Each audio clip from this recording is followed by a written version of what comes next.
ನಮಸ್ತೆ. ಇದು last week vlog ಆಗಿರತ್ತೆ. ಬಟ್ ನಾನು ಅಪ್ಲೋಡ್ ಮಾಡಿರ್ಲಿಲ್ಲ. ಸೊ ಅವತ್ತಿನ ದಿನ ಸ್ವಲ್ಪ ಮನೆ ಕ್ಲೀನಿಂಗ್ ಎಲ್ಲ ಮಾಡ್ಕೊಂತಾ ಇದ್ದೆ. ಅಂದ್ರೆ ನಾನು ಹಬ್ಬಕ್ಕೆ ಅಂತ ಅಂದ್ಬಿಟ್ಟು ಕ್ಲೀನ್ ಮಾಡೋದು ಆ ಥರ ಮಾಡಕ್ ಹೋಗೋದಿಲ್ಲ.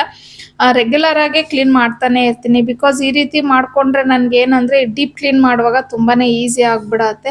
ಹಂಗಾಗಿ ಆಸ್ ಯೂಶುವಲ್ ಮನೆ ಕೆಲಸ ಏನಿರುತ್ತೆ ದಿನದ್ದು ರೊಟೀನು ಅದನ್ನ ಮಾಡ್ಕೊಂಡು 1 ಅವರ್ 2 ಅವರ್ಸ್ ಫ್ರೀ ಮಾಡ್ಕೊಂಡು ಈ ತರ ಬೇರೆ ಎಕ್ಸ್ಟ್ರಾ ಕ್ಲೀನಿಂಗ್ ಕೆಲಸಗಳೆಲ್ಲ ಏನಾದ್ರೂ ಇದ್ರೆ ಅದನ್ನ ಮಾಡ್ಕೊಂಡ್ಬಿಡ್ತೀನಿ. ಅದು ಎಸ್ಪೆಷಲಿ ನಾನು ಫ್ರೀ ಇದ್ದಿದ್ದ ದಿನಾನೇ ಈ ತರ ಕ್ಲೀನಿಂಗ್ ಕೆಲಸಗಳನ್ನೆಲ್ಲ ಮಾಡ್ಕೊಂತೀನಿ ನಾನು.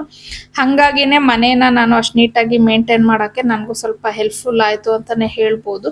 ಸುಮಾರು ಒಂದು 3 ಗಂಟೆವರೆಗೂ ಇದನ್ನೆಲ್ಲ ಕ್ಲೀನ್ ಮಾಡ್ಕೊಂಡೆ. ಅದಾದ್ಮೇಲೆ ನಾನು ಫ್ರೆಶ್ ಅಪ್ ಎಲ್ಲ ಆಗಿ ರೆಡಿ ಎಲ್ಲ ಆದ್ಮೇಲೆ ಅಮ್ಮನ ಮನೆಗೆ ಅಂತ ಹೇಳಿ ಹೋದೆ. ಬಿಕಾಸ್ ಅಮ್ಮ ಮತ್ತೆ ನಾನು ಇಬ್ರು ಹೊರಗಡೆ ಹೋಗ್ಬೇಕಿತ್ತು. ಅಮ್ಮ ಯೋಗ ಕ್ಲಾಸ್ಗೆ ಹೋಗ್ತಾರೆ. ಆ ಟೀಚರ್ ಮನೆಯಲ್ಲಿ ಇವತ್ತು ಒಂದು ಇಸ್ಕಾನ್ ವತಿಯಿಂದ ಒಂದು ಸಂಕೀರ್ತನ ಅಂತ ಹೇಳಿ ಒಂದು ಪ್ರೋಗ್ರಾಮ್ನ ಆರ್ಗನೈಸ್ ಮಾಡ್ಕೊಂಡಿದ್ರು. ಆ ಭಜನೆ ಅಂತ ಹೇಳ್ತೀವಲ್ವಾ ಆ ಥರ. ಈ ಥರದ್ದೆಲ್ಲ ನಾನು ಜಸ್ಟ್ ಕೇಳಿದ್ದೆ, ಬಟ್ ಯಾವತ್ತೂ ನಾನು ಅಟೆಂಡ್ ಮಾಡಿರಲಿಲ್ಲ. ಈ ತರ ಭಜನೆಗಳೆಲ್ಲ ಮಾಡ್ತಾರೆ ಅಂದ್ಬಿಟ್ಟು.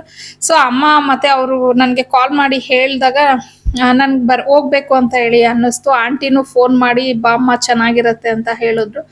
ಹಂಗಾಗಿ ಹೋಗಿದ್ದೆ. ತುಂಬಾ ಚೆನ್ನಾಗಿತ್ತು. ಮೇ ಬಿ ನಾನು ಹೋಗದೆ ಇದ್ದಿದ್ರೆ ಒಳ್ಳೆ ವಿಚಾರಗಳನ್ನ ಮಿಸ್ ಮಾಡ್ಕೊಂತಿದ್ದೆ ಅಂತ ಹೇಳಿ ಅನ್ನಿಸ್ತು.